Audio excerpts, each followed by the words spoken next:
All right. Welcome everyone to our October STC Florida chapter meeting on building workplace respect and resolving conflict. I appreciate everyone who came for our networking session before the program started. I think we had a pretty good time. At least Jessica and I did. And we're glad everyone else did too. So just a quick overview of the agenda. We're going to be doing just welcome and announcements, a few things about what's going on in the chapter. Then I'm handing it off to Julia, who's going to be talking a bit about the article that inspired this panel that was provided by WC Wiese. I did not send it to you all as required reading because I didn't want to give everyone homework. We will provide it and the link to it, and you're welcome to read afterwards, but Julia will be giving an overview, so you'll have an idea of where the jumping off point is for the discussion. And then we're going to be doing a Q&A, which Julia is moderating, which will not be recorded so that you may speak freely with these people you now know incredibly well from our 30 minutes of talk and trust. Because we want it to be able to be a space where you can talk somewhat confidentially about workplace, I was going to say struggles, opportunities, and get some advice without having to worry about things being recorded. So let me go on to our welcome. Welcome from the STC Florida chapter. For those who aren't as familiar with STC, it is the Society for Technical Communication, which is the large international society for practitioners of TechCom. We are the Florida chapter. We started as a smaller chapter and have now grown to take over all of Florida. Sorry, takeover sounds like it was a coup or some sort of sinister plan. No. We don't speak of that. My name is Bethany Aguad. I am the chapter president. We do these monthly programs just to give an opportunity to share educational programming, help us all get better at what we do, and also get to know each other. I did want to mention a couple of updates, but before I do that, I am going to hand it to Lori Meyer, who had some announcements from the Community Affairs Committee for STC. Oh, okay. Thanks, Bethany. For those of you who don't know me, I'm Lori Meyer, and I am on the STC Board of Directors, and I am currently this year chair of the STC Community Affairs Committee. Now, the Community Affairs Committee is a committee that is sanctioned by the STC Board, and what we do is, help chapters and special interest groups in STC, to develop their leadership skills, to build up their communities, to provide support, to answer questions about things like membership and processes and things like that. So we have a team, and John is also on the Community Affairs Committee, which I'm thrilled about. He is going to be heading up the student engagement activities for the CAC. So we've got some good things planned. Now, one of the things that we had scheduled for actually today was a webinar with Bobby Werner on the process for submitting budgets to STC. Now, Bobby has had a medical challenge, so she was not able to speak today. So her webinar will be 1 week from today on October 27th. It's free to all STC members. You don't have to be a chapter leader or a SIG leader. If you're a member in good standing, you can sign up. And Bobby's a very thorough and interesting presenter, so she'll do a good job. So if you want to know a little bit more about how chapters and SIGs budget for their activities and services that they provide, this would be a good presentation. Bobby is the treasurer of STC. So that is 1 week from today, October 27th. Next week, our John Clement is doing a presentation on lifelong learning via STC for the STC Northern Alabama chapter. And that's open to any STC member as well. So if you're interested and you're not on the mailing list for Northern Alabama, I'm on tons of mailing lists, so that's why I get these notices. Let me know and I will forward the information. All you have to do is just respond to the chapter meeting coordinator and she will send you the Zoom link. So that is all I have. If you have any other questions about the Community Affairs Committee, I'll put my email address in the chat, and you're also welcome to connect with me on LinkedIn. So glad to meet everybody here and looking forward to this presentation. All right, thank you, Lori. I see WC has a hand raised, so I'm going to call on him. And my microphone is on too. Lori, with the delay in that presentation, has the unrealistic deadline for submitting chapter budgets been extended? No, unfortunately it has not, but any chapter that needs more time can just shoot an email to Bobby and just say we need more time, and you'll get it. So Went so to yeah. Aaron, and I've heard nothing back. Oh, okay.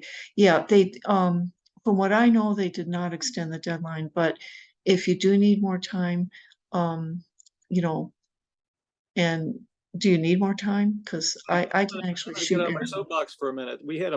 Historically, we had like a month to turn that around. This is Yeah, 2 weeks, and the I chapter know. is This be is a little meaningfully bit. involved in the preparation of a budget in that Yeah, time. okay. So push back to the board, tell them I said so. Okay, well, yeah, just if you want to just email me and tell me when you think that Florida can send their budget in, it won't be a problem because we all, tons of chapters tend to need extensions, so that they can do their budgets in the proper manner. So, yeah, just let me know when you think you can submit it, and I'll pass that information on to the Budget Review Committee. It won't be a problem. So. Yeah. Thank you, Laura. You've always been a great advocate for us even before you were on the board. So your ascension to power has only benefited us. I'm just I kidding. know. Lori does not prefer us to any other chapter or people in any way. She's entirely impartial. That has to be said.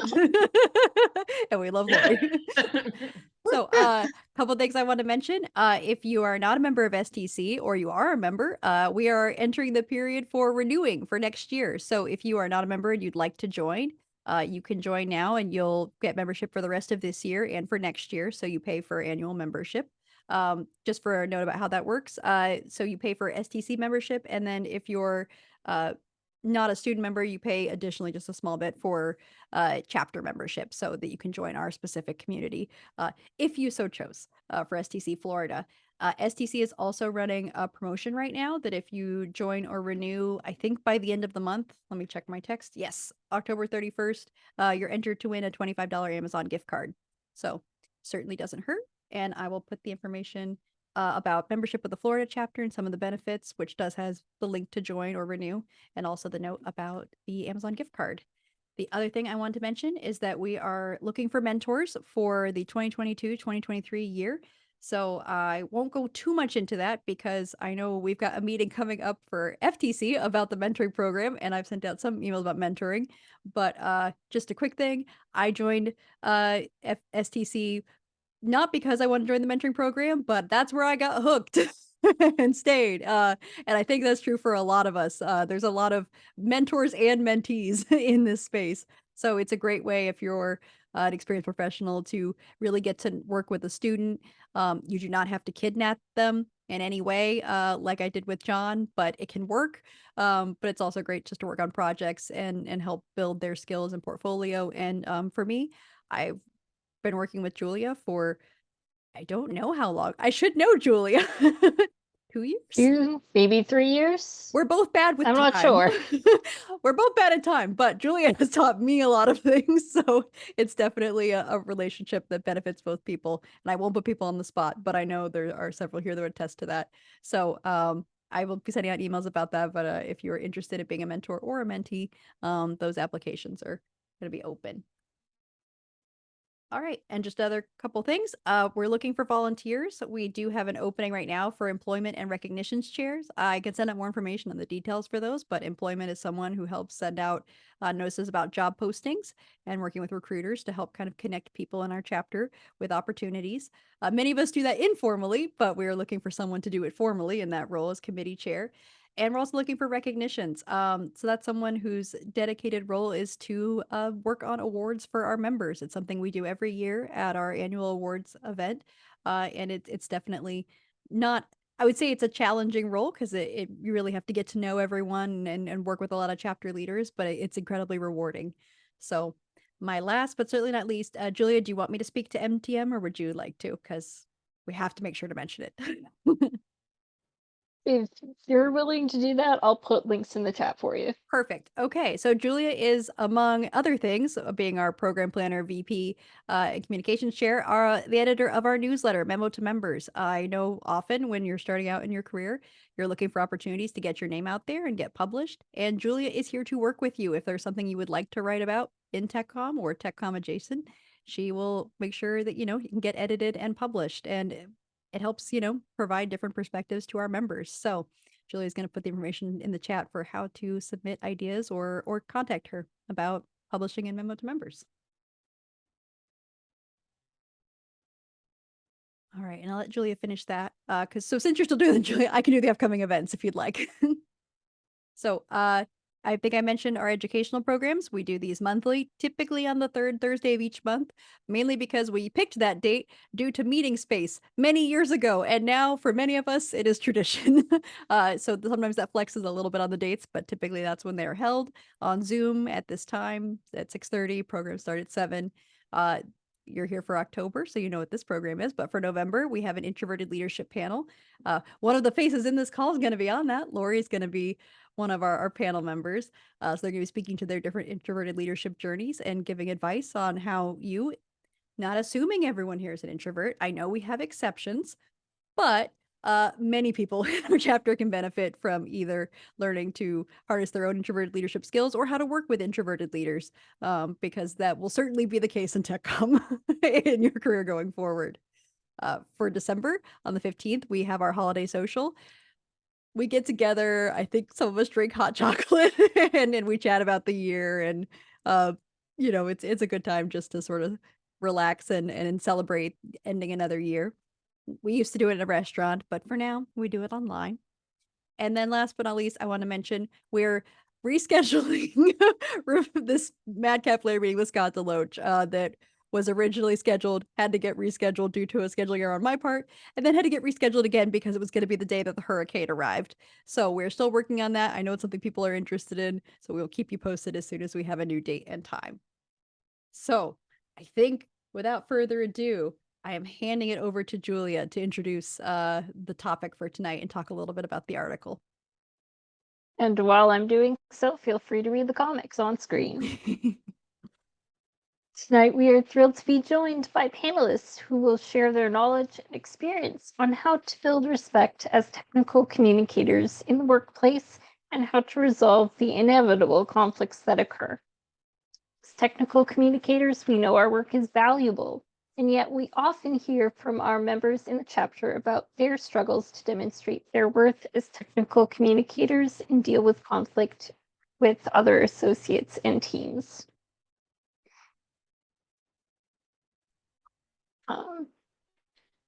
Next slide, please. The article that WC sent us is going to be linked to you in the chat. And the author had proposed that technical communication was often considered expendable and misunderstood for a variety of reasons, and came to that conclusion by conducting interviews with 39 women working in technical communications. So I did put the link in the chat. Just a note, you do need an STC account to read it, or perhaps you could find a PDF unofficially shortly that I could provide to you from WC. The other thing I wanted to mention, I put here, and I didn't put on the slides yet, Julia, was that the author actually did a 10-minute podcast episode where she talked about the article too, if you would like to listen about it. I'm going to actually pop that into a browser tab so I can do that later. Okay.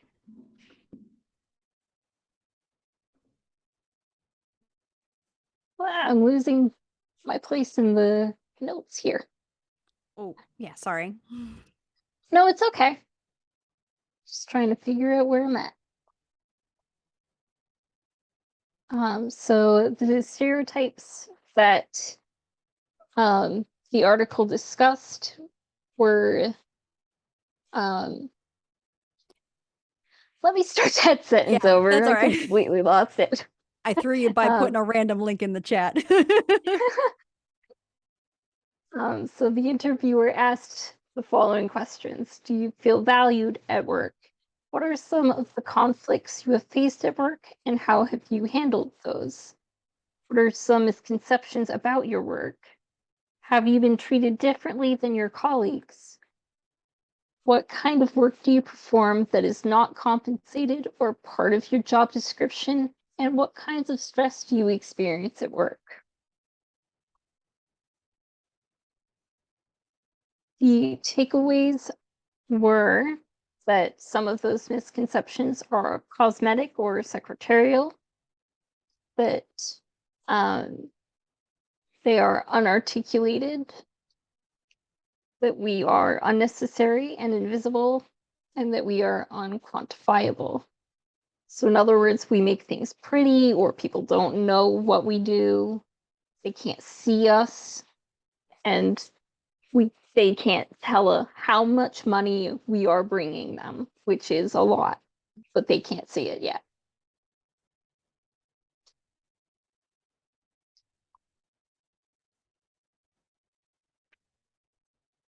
We can, in order to build respect, advocate for ourselves, collaborate with others, claim authority, and share our accomplishments.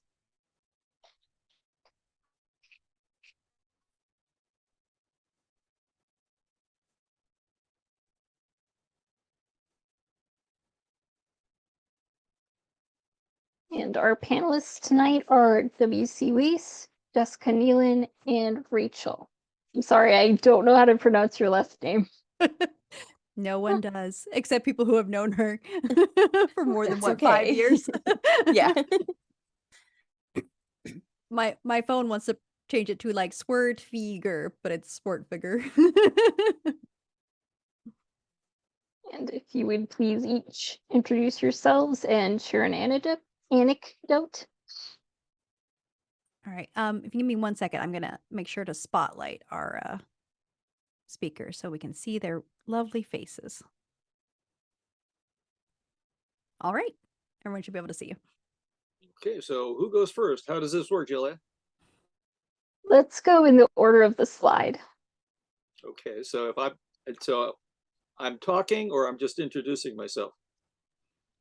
Introduce yourself and share an anecdote. One looks- funny story, and then basically, then after all three of us are introduced, we come back. Is that the story? Yes. Okay, got it. I'm on board now. First, apologies. I don't ordinarily do this, but I've been up at 5 o'clock in the morning for the last 3 days, and I'm now the face of the Department of Education to many, many schools in the area. So if I'm not at my usual sharpest, that's the reason why. But I enjoy being with you. As Julia mentioned on the slide, I'm retired from Lockheed Martin after 45 years in the communications department. And hopefully by the time we're done, we can trigger a few thoughts and possibly pull the curtain back, I guess, on a couple of things. Jessica? Okay, I'm Jessica Nealon. I have about 20 years of experience. The majority of which has been as a lone writer. WC had mentioned he retired from Lockheed Martin, and when we were thinking about this panel, Bethany reached out to me because, you know, it's just a different experience to be a lone writer. And Julia, you stumped me by making me think of an anecdote. I'm the anecdote queen, and I have nothing in my head. Just never ask me to think of one, and then I will think. It was my idea, Jessica. No, I'm just kidding. Don't worry. You don't have to be put on the spot. We'll circle back. I'm sure it will come to me the minute I unmute myself. But in any case, I will pass it along to Rachel. Hey, Ray, I'm Rachel. I have about a little less than 10. I started at Lockheed Martin, but I've since gone on to work for Optum, which is a healthcare insurance provider, subsidiary of United Healthcare. And then now I'm in banking, so at Sagent. I guess my anecdote I could give, just to give an example of like people not understanding what we do or kind of taking us for granted or anything like that, is when I worked at Optum, I was part of a branch that was sold to another company, based solely on our location. to put it mildly. So everybody who sat in the Orlando office was sold, regardless of what work we did, regardless of our tasking or any of that. And it was very uncomfortable because I basically went in on a Tuesday and I was told in a meeting, if you're working on anything in column A, cease and desist, you no longer work for this company, you now work for this other company. Good luck, basically. And it was just one of those jarring things because my team that I was working on, I actually was doing everything in column A, but my team, because it was remote, my managers were in Michigan. And so I suddenly was pulled off of a team. And for about 2 weeks, nobody knew what I did. I was still getting paychecks, but I was pretty sure nobody knew I existed in the company. So I packed up my desk and was like, well, they're going to walk me out any day now. From there, it went on to a lot more uncomfortable conversations, including a chat with an IT group who wanted to onboard some of the client sites. And I had worked very closely with the client. I said, hey, does the site you're using have these kind of functionality? And the lovely IT team was like, oh, you don't need to know that. But yes, I do need to know that. This is your biggest client that you just purchased. They're going to want this functionality on the new website. Can you do it? And they're like, well, you don't need to know that. I don't think you understand what I'm asking, sir. So it was a lot of pushback. They didn't know what I did. They didn't want to take anything I said, as anything like that I knew what I was talking about, despite being the person that, had worked with that client for 3-4 years at that point. So yeah, tech writing can be tricky to navigate. That's my anecdote. One of many. Bethany knows. Oh, I know there's many. Many. I realized I didn't put a transition slide for Jessica's slide. Sorry, Jessica. I should have led into them. We're now switching to Jessica's slides. Okay. If that's okay, Julia. No, thank you. I when I discovered the topic, and this, I must confess, this was before I read the article, but I know that we're trying to cover all different perspectives of tech comm, and one of the things about working in this field is that from company to company, it can be a completely different job, and almost unrecognizable from the last place that you worked. And one of the, from all my comments over the years of saying, well, as a lone writer, I have no idea what you're talking about. I think Bethany thought it would be good to have someone with that perspective. And I've worked for large companies and small companies. I have worked on doc teams, but the majority of my 20-year experience, for good or for bad, has been as a lone writer, or when there were other writers working there, but we didn't have a department. We were just sort of loosely connected by trying to make sure everything looked the same, but each other. In fact, we all reported to different managers. It's different than being in a documentation department. So when I thought about workplace respect, all these thoughts came out, and I thought, wow, I do have ideas here, and I think they are unique to that lone writer perspective. And so it's sort of, I realized as I was typing these out that they're in two categories. One, there are people who don't understand what you do and they don't respect what you do, really. It's almost a progression from one to the other. Then there are people who do understand what you do and do respect it. And it sort of is thank you, Bethany, for translating SDLC. It's a progression from one to the other. And so I'll start on the left. There are people who don't understand or respect technical communication. We've all dealt with them. And to earn workplace respect, these are just some of the most basic things I've done, which ironic, maybe, is it ironic? I don't know if it's ironic. It's annoying that they're outside the field of tech comm. Loan writing, one of the challenges of loan writing is that your core competency can start to fade, but then you can transition into other positions. So it's one of those things. When I hear a tech writer say, well, now I do this, I wonder, were they a lone writer? Because one of the things that you really do have to do to earn that workplace respect is show that you can basically speak their language. Learning the software development life cycle and all the stages, whether it's agile or waterfall, so that it's almost as though you can come back with an answer and you can almost hear it. Now it's on the phone, and in the past it used to be in person. They go, oh, and they realize you're really smart and you do know what they're talking about by whatever new fangled verbiage is the new words for the same thing. Agile was very popular at that.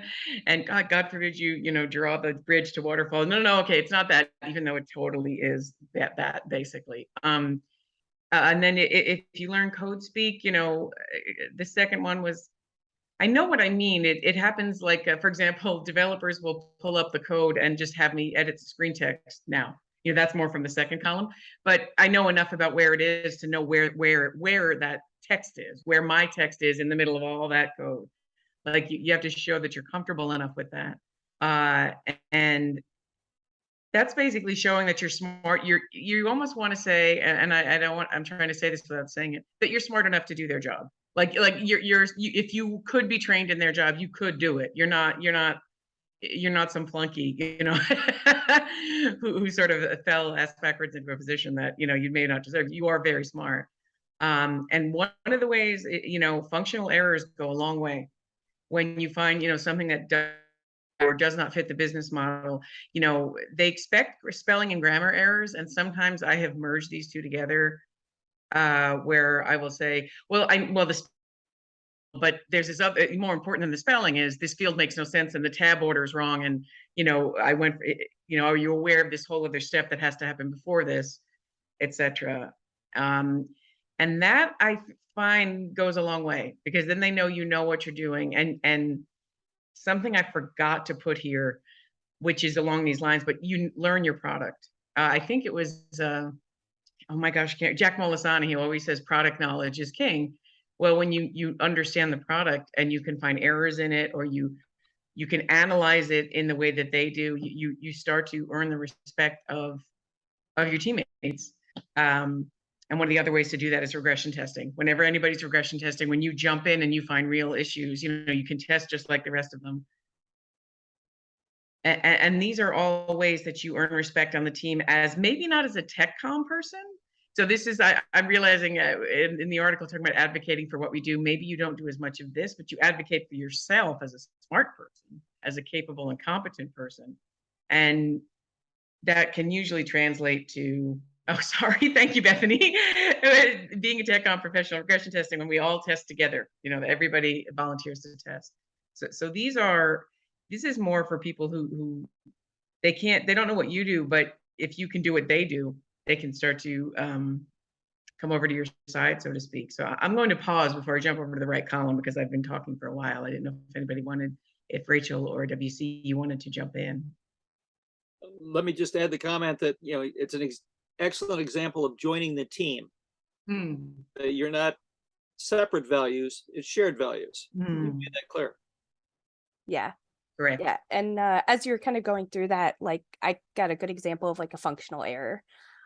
So I was a little level 1 tech writer at Lockheed Martin, doing my tech writing thing, just documenting I wrote operator and maintainer manuals. So I basically wrote, how to dismantle stuff, how to do troubleshooting. If the red light doesn't come on, what do you do?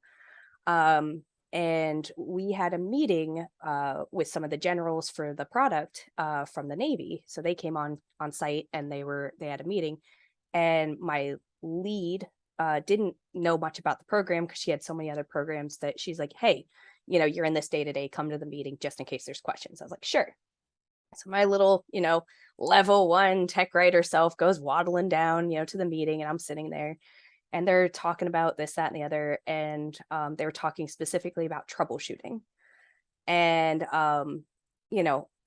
I don't know if I was just being a smart aleck or if it was just something that like popped in my head. And I'm like, hey, I have a question. And they're like, yeah. I'm like, so you want to write troubleshooting in the manual and put the manual is going to be on the system? And they're like, yeah. I'm like, well, what happens if the system doesn't power on? How do you get to the troubleshooting guide? And, I've got a level 4 or 5 engineer looking at me, shaking his head like, why are you doing this to me?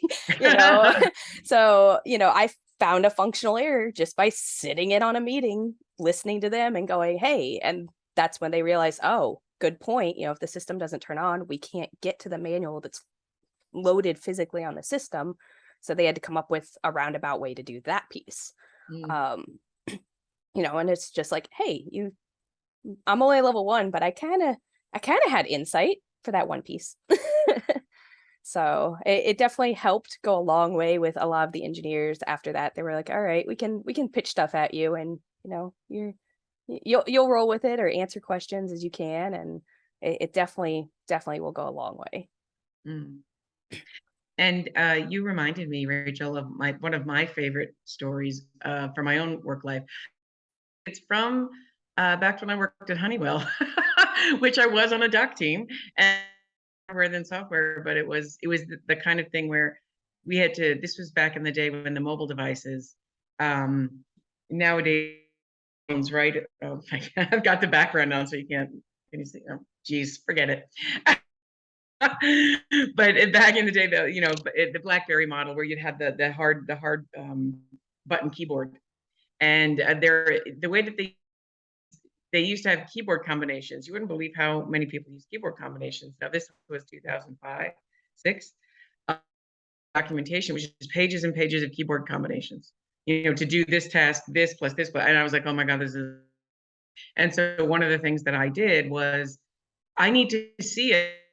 In my mind, it was just, of course, I wouldn't just be handed this. I would check it, because even just looking at it, I could see that this doesn't make.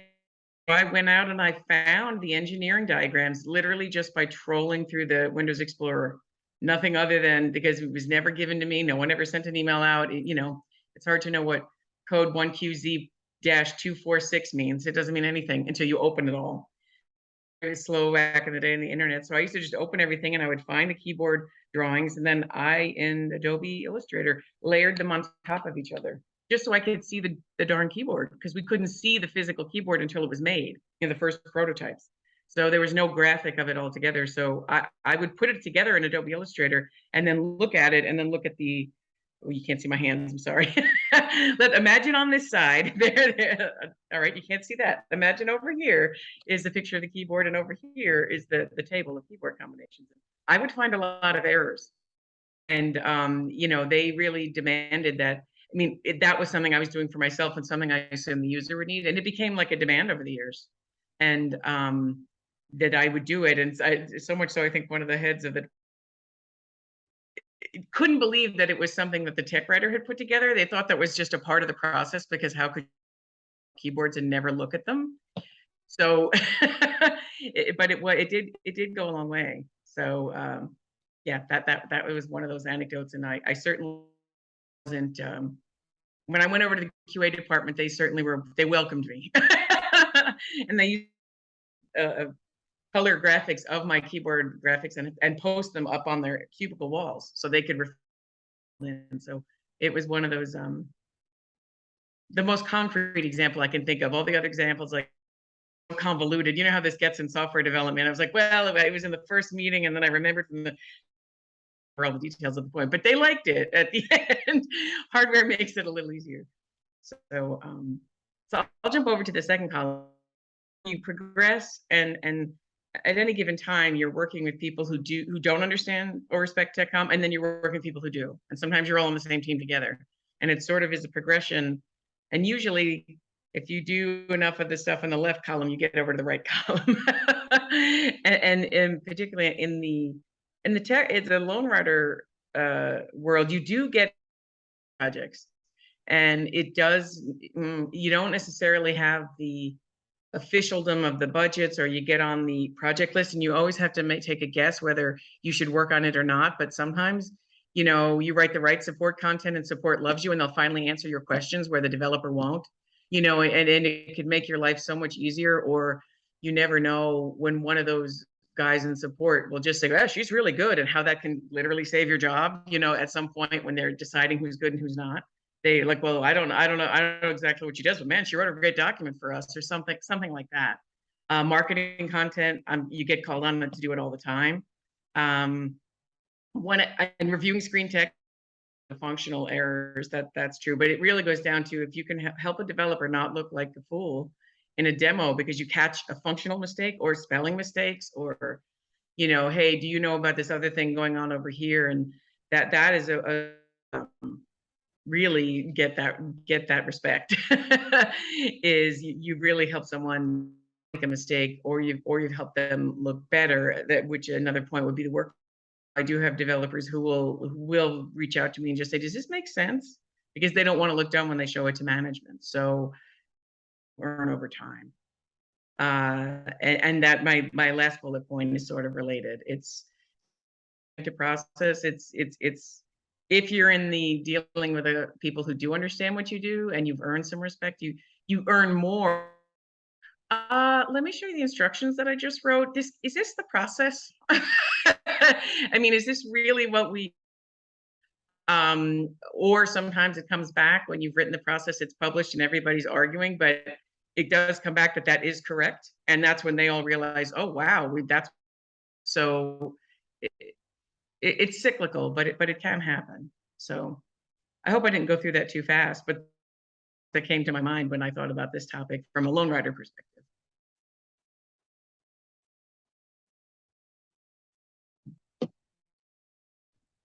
Oh, and these are mine too. I totally forgot that I said this. Because there's overt and covert, right? In terms of resolving conflicts, these are mine. I'm sorry. There's sometimes overt. That's where actually this is where I sometimes don't always have the best skill, because as a lone writer, I'm not a department. It's more of a personal interaction, and things might not be on the schedule like they should be.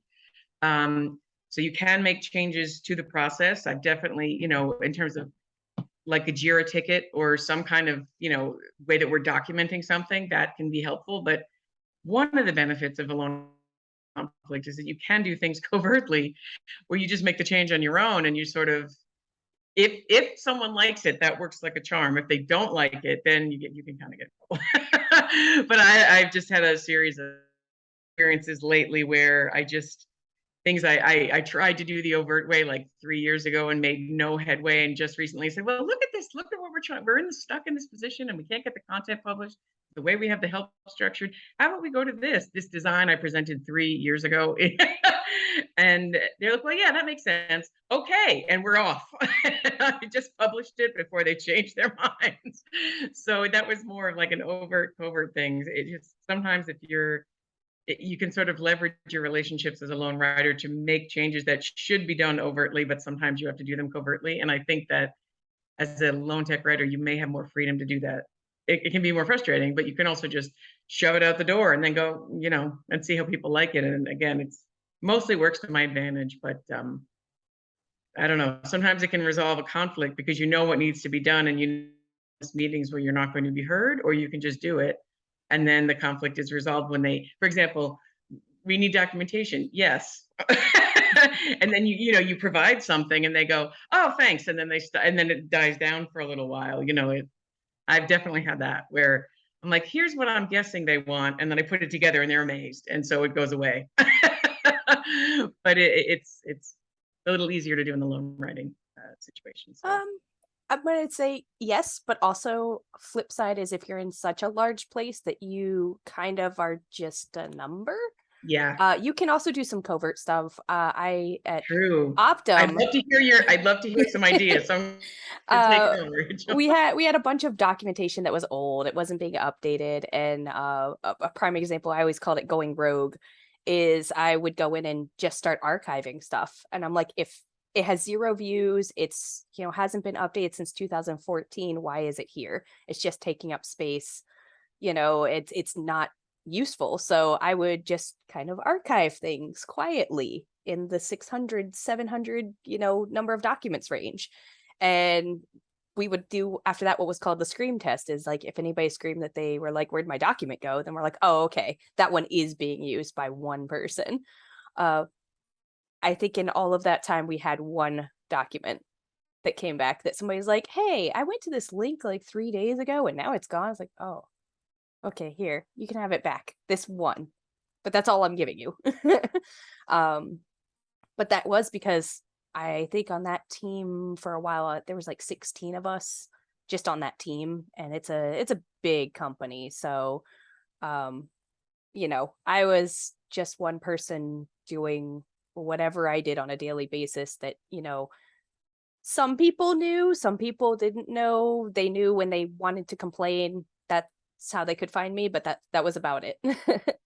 So yeah. Yeah, and I will point out the interesting dilemma, which is where I was getting at with this when I was writing it out, is sometimes you do have to make the judgment between making a change, like you said, overtly. Like, I could get some workplace credit here by saying, look at how efficient I'm being, and look at, I'm doing content management here.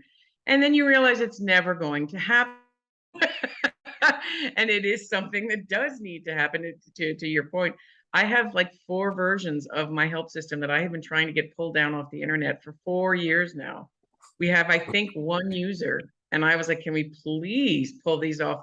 And if for some reason because I can't do it, I have to wait and go through the process. But I thought, man, if these would have been pulled down 3 years ago, and I would have done exactly what Rachel just said. And it's one of those, I thought, these examples, like maybe I could take the lead in a meeting and show how, show how smart I am and give them statistics. But then on the other hand, I'm like, it will never get done. It's been 4 years that I've been trying to do it the overt right way. So it's a battle, but then you can always tell your coworkers, oh, that thing, I did just pull it down. That's why it's not there. And your coworkers will respect you for doing it. But it's an interesting way that you have to handle it from the management side. Because they're like, oh, thank God. I always wondered why that was there. It was so annoying. You're like, yeah, I took care of it. And nothing you're smart. But in any case. Well, WC, I was wondering what your thoughts were on, if you wanted to share on any of this. Not recording. Well, basically, because I never worked in a lone writer kind of situation, my viewpoint's a little different. So I didn't have much to sprinkle into what you were saying at that point. Oh no, but I would love to hear your perspective, because I have fantasies about how much better it would be to be in a big doc department, but those could just be fantasies. No, I basically a larger organization is a real benefit, because suddenly you have career path, because there are levels of advancement. You also have power in numbers to some extent, that in theory you have a management figure, if you're not that person yourself, who can at least hold sway in a meeting if you're not quite up to that yet. It does make a big difference in how you view and how you are viewed. Are you passing the baton to me? Is that what I'm hearing? Basically, I realized that I'd sort of spoken a lot on my perspective, and I think we wanted to get multiple perspectives, and I would just love to hear. We never got off your slide, so I wasn't. Oh, sure. Okay. We were proceeding.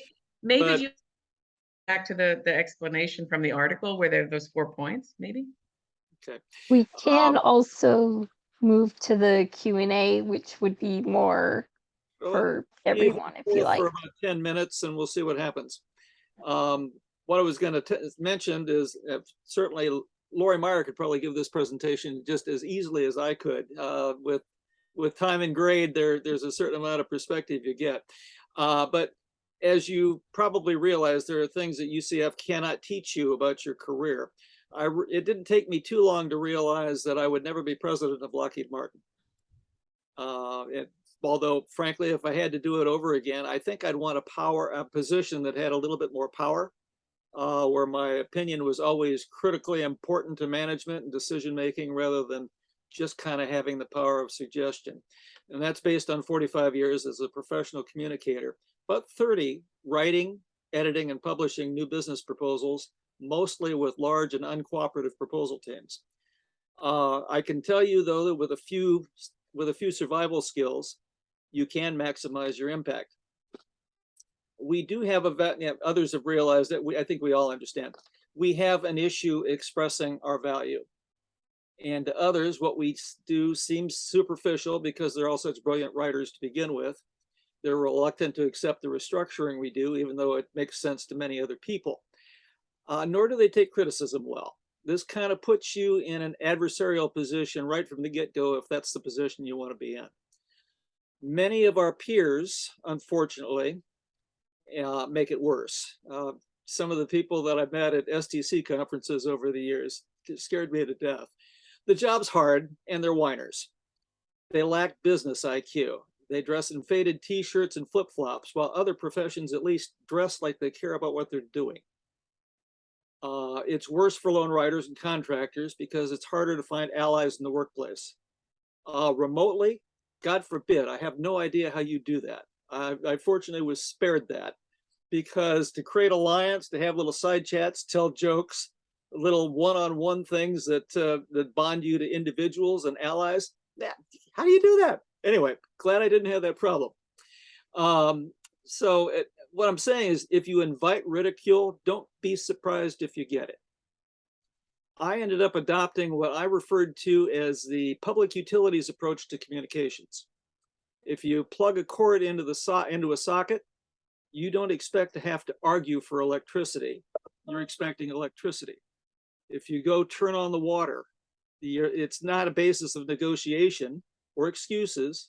You want water. And so no whining, you join the team. Your teammates.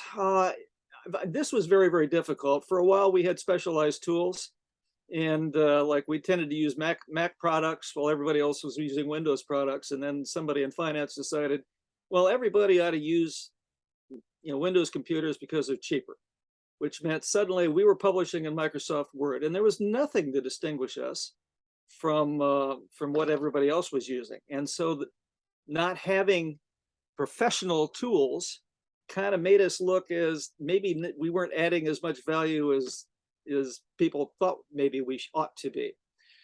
The end of a proposal was an example, because we have professional managers who have nothing better to do than to manage people. And as a proposal was approaching its deadline, and we finally got several drafts published, and then we were finalizing and getting ready to go to print, suddenly there was nobody else to manage but us. And that's the last period of time that you really want to have all that attention, but how you perform with that additional pressure does distinguish, again, your relationship on the team.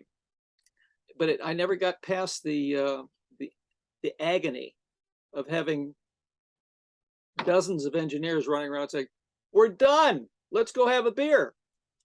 Whereas who's there in the office, gonna be there till 10 o'clock, 11 o'clock at night, making sure it gets to print so we can submit it on our proposal deadline that's due Monday or whatever it was. That's when you feel like you're invisible. Lessons learned. Frankly, it took me too long to realize this. My proposal director was usually on incentive compensation, which meant that if we won, if we brought in the business, they would get a nice bonus.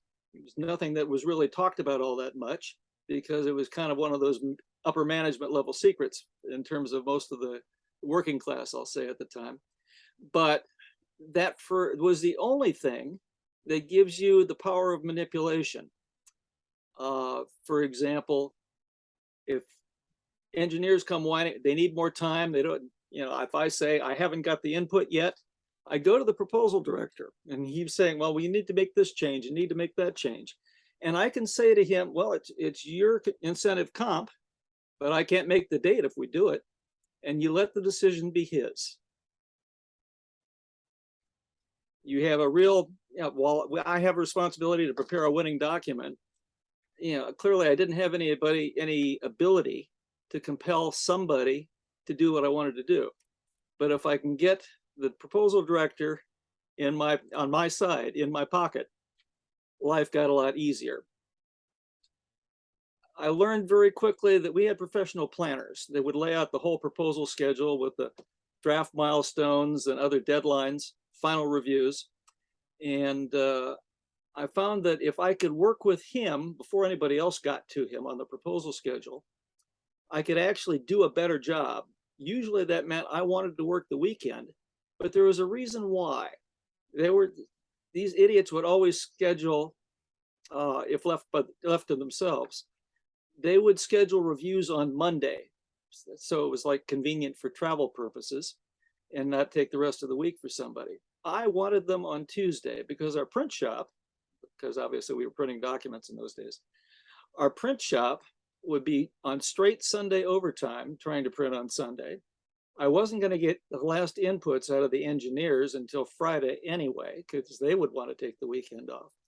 But if I gave myself Tuesday, that said I'd have my editorial staff and I would have 2 days without engineers running around, without meetings, to actually concentrate on the quality of the document. I'd have Monday to print it on regular business hours and with full crews, and generally be able to produce a much better proposal draft for the review team. They were always going to send us to hell anyway, saying it needed this, that, and the other thing.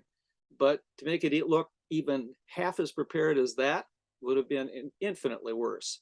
And that was one of the powers that I could take if I could negotiate the schedule with the planner and tell him why I needed to do it.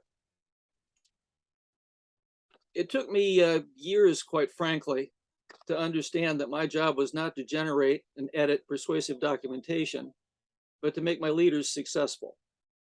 It's a different perspective. The sooner you get it, the more successful you'll be. It's not about the documentation. It's about the leadership whose lives are improved by your presence. So that also means that you want to reward those who support you. This is all a water on rock thing. It doesn't happen overnight. Give you an example. Later in my career, when after we had merged with the Public Affairs Department, I became Lockheed Martin Missiles and Fire Control's kind of acknowledged expert on writing opinion editorials. The first one, I negotiated for like 2 days with my director, who was a 100% full-blood engineer with no awareness of the outside world at all. And I'd finally gotten to him to accept the strategy of the article and the logic of the arguments that it was making. And then a vice president at corporate who had to buy off on it wanted to make some changes. And he was on the phone arguing with her for an hour about detailed changes. It was never resolved. Ultimately, the article was published and got a nice review. I'll tell you that 8 months after that, I would be writing opinion editorials, putting his name on it, and he wouldn't know that we'd published them until his peers were calling him and saying, "That was a great article. You really showed him that time." The amount of trust is incremental, but the results of still trying are well worthwhile. Credibility. A couple stories, because I don't want to make this unnecessarily long, but a couple are worth sharing. It was actually the same engineering director in an earlier assignment. Those of you who know Dan Voss can imagine what it's like to work with Dan Voss. Dan brings, shall we say, a certain passion to his work. But my department had done him particularly wrong. It was a year in which we had 4 major new business proposals, very large teams, very long duration proposals. And frankly, we could not staff what was one of the more important business line proposals that we had during the year. And so Dan was trying to make it go with a series of subcontractors. It had gotten to the point where we'd lost control of the artwork. Engineers were turning in their own artwork that we had no idea where it went. And finally, with like 2 weeks to go, Dan was finally able to get, shall we say, the prime team to come join him. I had the technical volume and managed to get a grip on it, as others finally did too. But we'd lost trust, so much trust with our volume leads and the other engineering management, that they were absolutely reviewing every single thing every single time. And Dan tells the story, I'd forgotten it, that came to a meeting, it was basically a status review with like 2 days to go. And our engineering manager said, "Well, when do we get to see it again?" And I said, "Well, Dave, I don't think you do." And the room went silent. If I had been probably in my 5th year with the company, I probably would have gotten a different reaction. But because I'd been there for about 30 years, and another engineer then broke the silence by saying, Well, WC's error rate has been lower than the others, which I didn't quite take as a compliment. But on the other hand, we made the final corrections, took the book to print, and made the date. If they had taken it back, I'm not sure what would have happened. And frankly, that's the story of the other one I'll share. When I was there for only like 5 years, it was another major missile system proposal. And we were in a proposal area, and we had a assigned area in the proposal area. I learned a lot from that one because it taught me you can screw up a facility layout in a big hurry. This one was set so that from the front door, there was a layout area where people were working on putting the documents together. Editorial area was behind them, and the manager's office was in the back, which meant that anybody who wanted to come in would talk to the people in layout and take pages from the proposal. There was no need to go talk to our editorial manager because you didn't want to talk to him anyway. As a result, this was a particularly bad one because there were two groups. The marketing manager and the engineering manager were kind of in collaboration on one strategy. At the same time, we also had the proposal manager, we had another strategy. And every time we managed to get the document out of review and then back to layout, the other group would come in and take it. We finally got the last of it at 2 in the morning.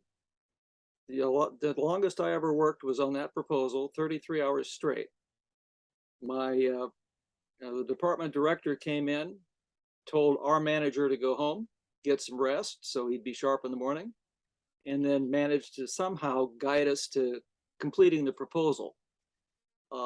It was not I learned a lot from that experience about our impact and how to at least get a chance to have the conversation about what's going on.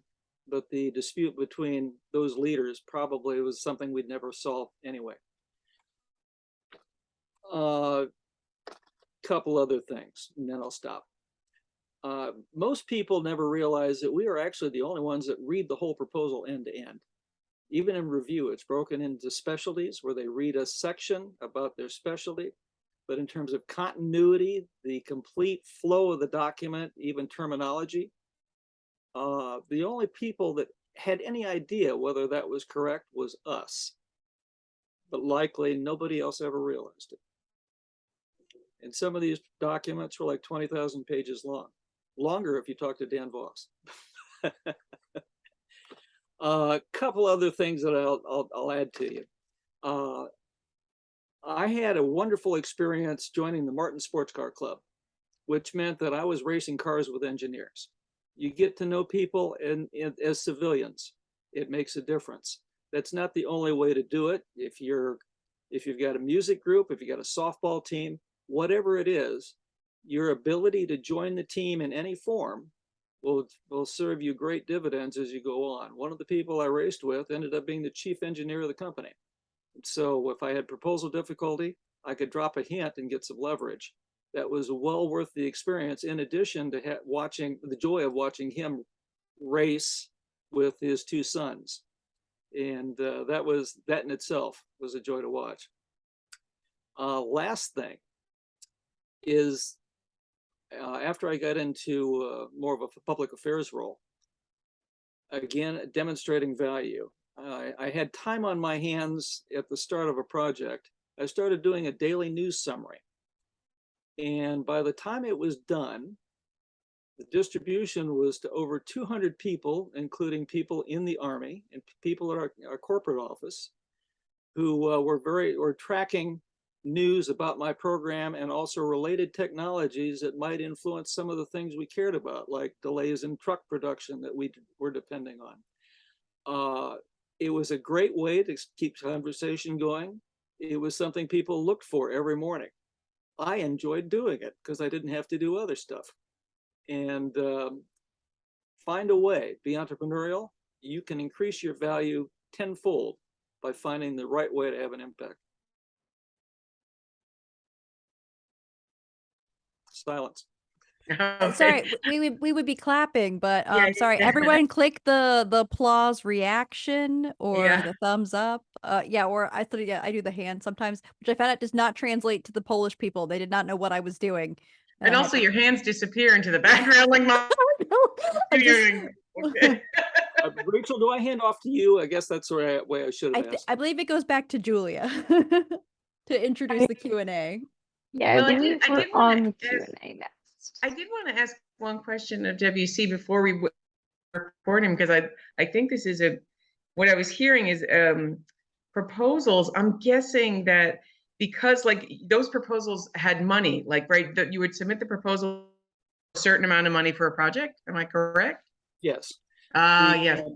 The major Feels like military we're- programs that Orlando does, with missile systems, helicopter night vision systems, all those are generally what happens. 1 minute summary. The military, the government in general has a problem. They don't have a solution. So we get to invent one. And then various see. contractors basically are presenting different ideas and justifying why this is the one that will work and come in at the price that the government expects to have to pay. Right. It's like joining the Olympic team or something like that. The best team with the ability to make the greatest amount of change in the last possible minute Right. is usually the one that has the better proposal. Right. I was gonna say you could have printed your proposals on green paper because it was literally money. I was just saying that's a great. I mean, literally, we're talking about demonstrating effect, and I was thinking, well, yeah, everything you wrote could have meant, $1,000, $2,000. So I think that's why your perspective is so millions, valuable. Jessica, millions. Sorry. Notice I have no idea what I'm talking about. I'm like, oh, you could have gotten $1,000. You could have gotten like a big gulp with that. or a biggie fry. You could just see how directly related your work was to actual value, monetary value, and currency of respect, which is a kind of currency, but it doesn't have a dollar value. It's really hard to demonstrate that value. But I think you had an edge in dollar value, but I'm sure that, as you described, there were many downsides to it too. But I guess the other thing is the amount of responsibility. If you've got a project that, let's say, 50 engineers have been working on for the last 3 months and you blow it, you don't want to be that guy. I mean, this is really important. The magnitude and the investment that represents by the time it finally gets down to only you to go ahead and solve the last problems and make it available. Correct. And it's not, sorry, I was gonna say, it's not like you work from home where you can, I have definitely gotten up for meetings where I'm sweating profusely, and I'm very grateful I'm not on camera, but I can run. Oh my God. No, and turn on a fan. In the office, you couldn't do that. Think about it, none of our jobs are for the faint-hearted. No. It's difficult to maintain your standards and integrity at the same time you have all these other pressures pulling at you. Usually they get worse at the wrong time. Nobody worries about whether it's a bad product 3 weeks before it goes in. And on that sage note, we'll stop the recording. Yes. I do think it's worth saying. Yeah, is that all right with you, Julia, if I hand it off to you, and I'll officially end the recording now as we move into the more private portion of the event? To the Q&A where the recording has stopped. All right, one moment, please.